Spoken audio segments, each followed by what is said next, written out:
ऐतिहासिक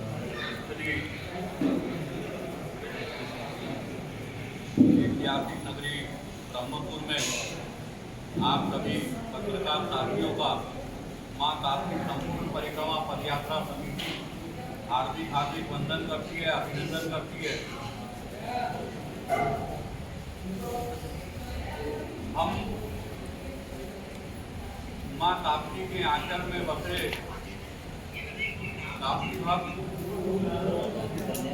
यह परिक्रमा पदयात्रा लेकर के बीते 2 जनवरी 2023 को उद्गम स्थल मुंतई से प्रातः 8 बजे पूजा अर्चना करके चले और 51 दिवस की परिक्रमा करते हुए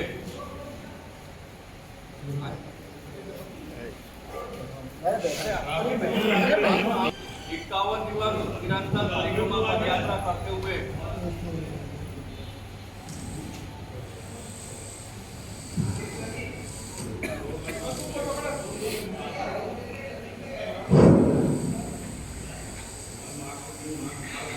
मां ताप्ती की परिक्रमा पदयात्रा बीते 2 जनवरी को प्रातः 8 बजे पूजा अर्चना करके जल कलश लेकर यह परिक्रमा पदयात्रा आरंभ की गई, जो दक्षिण तट से होते हुए तुरंत समुद्र संगम स्थल डुमर पहुंची,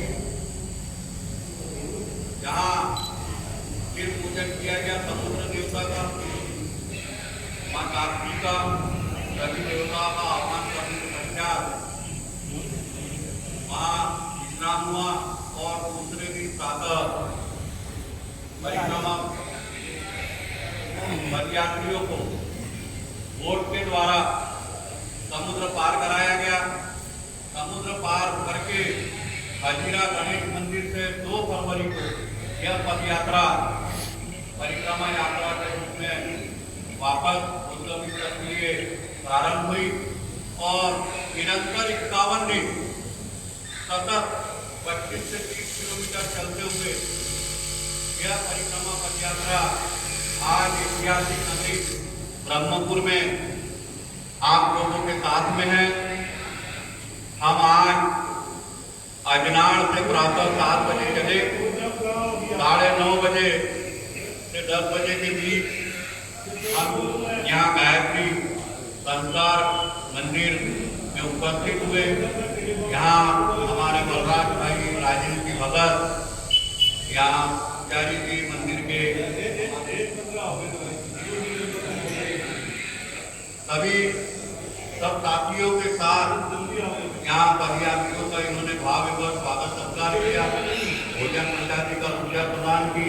अब यहाँ से यह पदयात्रा मुंतई के लिए आगे बढ़ेगी।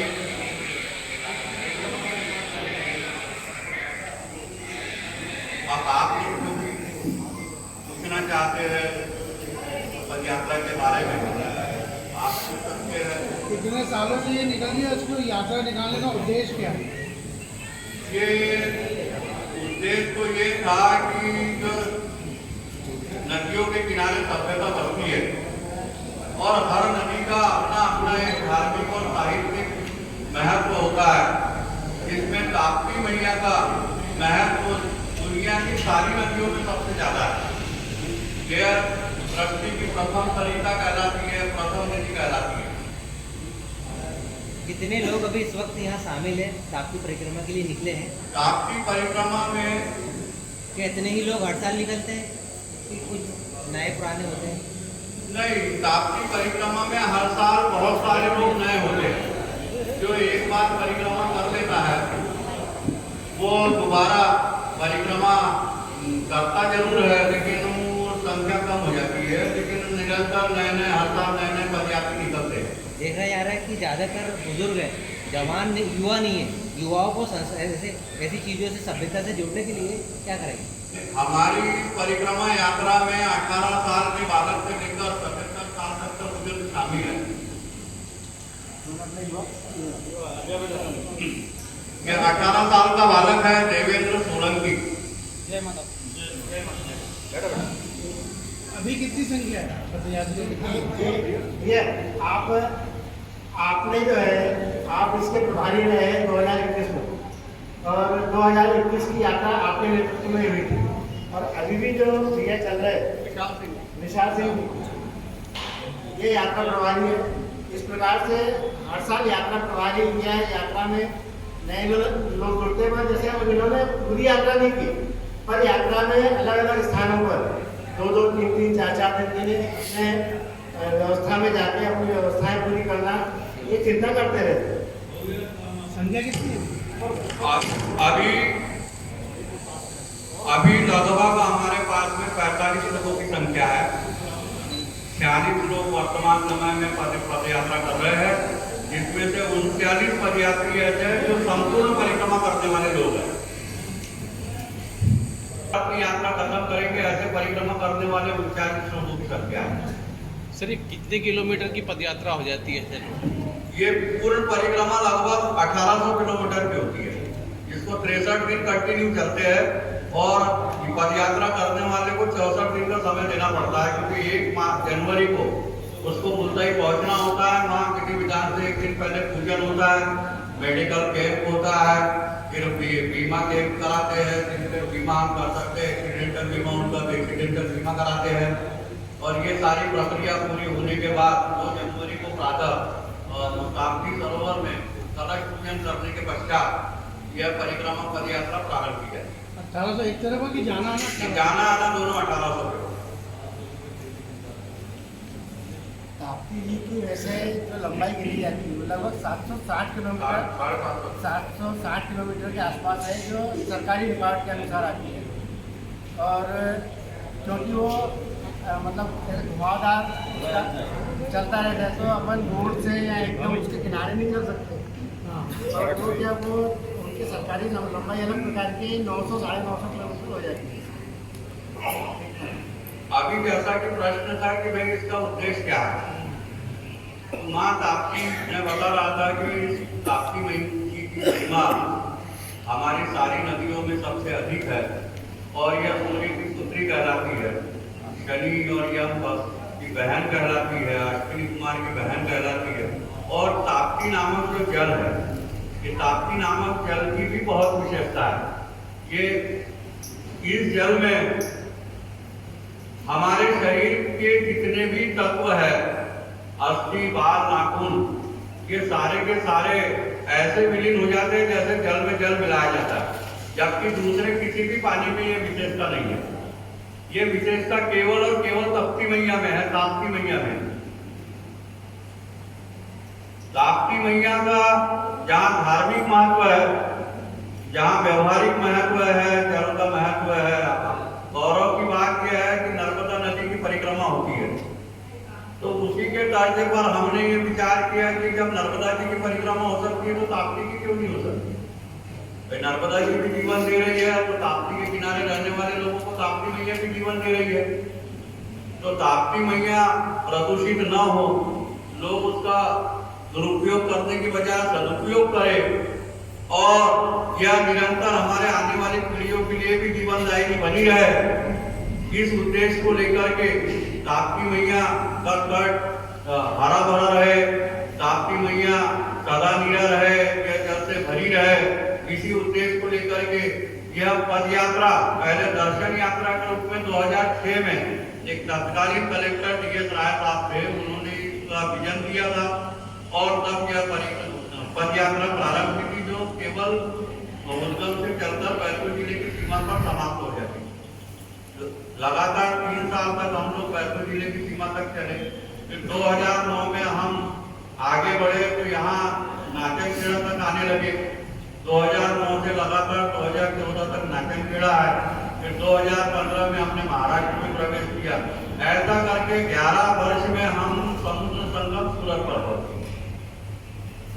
उसके बाद हम 2020 तक दर्शन यात्रा लेकर के निरंतर सूरत तक के जाते थे।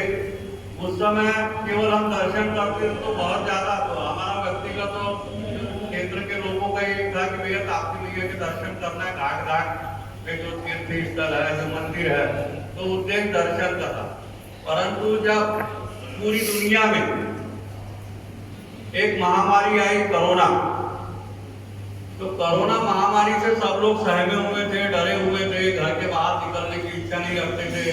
तब हमारी जो समिति थी ताप्ती दर्शन यात्रा खोल करके एक समिति बनी थी। वो समिति ने भी ये तय किया कि भाई इस बीमारी में यात्रा करना उचित नहीं है। तो समिति ने निर्णय लिया कि हम ये यात्रा नहीं करेंगे।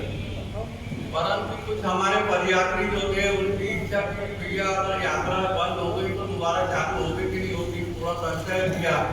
उन्होंने कहा भैया भले 5-10 लोग 11 लोग मिल करके जाए, लोग सब लोग भाषण देते हैं कि भाई ये परिक्रमा किया। और गाँव जब हम जाते थे दर्शन यात्रा लेकर, तो दर्शन यात्रा जब पहुंचती थी तो लोग उसको परिक्रमा यात्रा ही बोलते थे।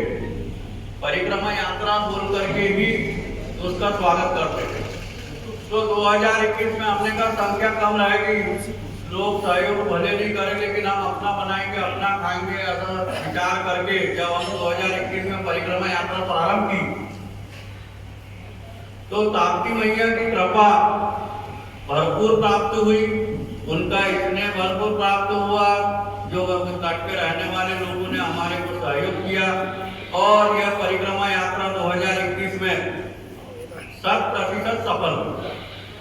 अब ये निरंतर ये तीसरा वर्ष है जब परिक्रमा हो रही है। और 2021 में जब हमने यह परिक्रमा शुरू की थी तब हमारे पास 19 परिक्रमा करने वाले थे। संख्या तो बहुत सारी भी हो गई थी, हजारों की संख्या में लोगों ने पदयात्रा की। किसी ने 1 दिन की, किसी ने 2 दिन की, किसी ने 5 दिन की, किसी ने 11 दिन की। लेकिन 19 परिक्रमा 19 पदयात्री ऐसे थे जिन्होंने संपूर्ण परिक्रमा की। 2022 में 28 लोगों ने संपूर्ण परिक्रमा की और आज हमारे पास 39 लोगों की संख्या है जो संपूर्ण परिक्रमा कर रहे हैं। नदी आप ताप्ती परिक्रमा कर रहे हैं, कहीं देखते हैं आप नदी गंदगी हो रही है, तो उसमें पानी गंदा दूषित जल मिल रहा है, उसको लेकर क्या? मुल्ताई से लेकर सूरत संगम तक ताप्ती मैया प्रवाहित है और अधिकांश स्थल ऐसे है जहाँ नदी के एकदम किनारे पे गाँव नहीं करते, 1-2 किलोमीटर आधा किलोमीटर दूर गाँव होते हैं। तो हमने जो ये देखा इतने वर्षों में कि कितनी गंदगी ताप्ती मैया में बुरहानपुर में शामिल होती है, उतनी गंदगी किसी और स्टेशन पर हमको देखने में नहीं है। चलिए ठीक दे दीजिए। माँ ताप्ती नदी का दुनिया की सारी नदियों में सबसे महत्वपूर्ण स्थान है। यह सृष्टि की प्रथम सरिता प्रथम नदी कहलाती है और यह भी जीवन देने का काम करती है। ताप्ती के तट पर भी सभ्यता पलती है। तो हम लोगों ने ये विचार किया कि जब ताप्ती मैया हमको जीवन देती है तो क्यों ना हम उनके प्रति थोड़ी सी कृतज्ञता प्रकट करें। तो हमने एक पद यात्रा प्रारंभ करने का काम किया जो शनय आगे बढ़ते हुए सूरत संगम स्थल तक पहुंची। और जब सूरत संगम स्थल पहुंच गई तो उद्देश्य बना कि माँ ताप्ती की संपूर्ण परिक्रमा होनी चाहिए। और 2021 में जब पूरा देश पूरी दुनिया कोरोना काल से ग्रसित थी, उस कोरोना काल के दौर में 2021 में यह माँ ताप्ती की संपूर्ण परिक्रमा पदयात्रा प्रारंभ हुई, जो निरंतर इसमें पदयात्रियों की संख्या बढ़ते जा रही है। यह यात्रा इस साल कौन से दिन से शुरू हुई और ये अभी कहाँ तक पहुँचेगी? तो कितने दिन में खत्म होगी? ये यात्रा ताप्ती नदी का उद्गम स्थल मुल्ताई, जिसे मुल्ताई भी कहा जाता है, वहाँ से प्रारंभ होती है। कब हुई यात्रा, कब प्रारंभ हुई? ये 1 जनवरी को मुल्ताई में सब पदयात्री इकट्ठे होते हैं और 2 जनवरी को प्रातः 8 बजे पदयात्रा चलना प्रारंभ करती है। कहाँ खत्म होगी अब ये माँ ताप्ती के उद्गम स्थल पर ही समाप्त होगी, जो 5 मार्च को शाम को 6 बजे समाप्त होगा। 5 मार्च को भी लगभग 19 किलोमीटर की पदयात्रा करनी पड़ेगी।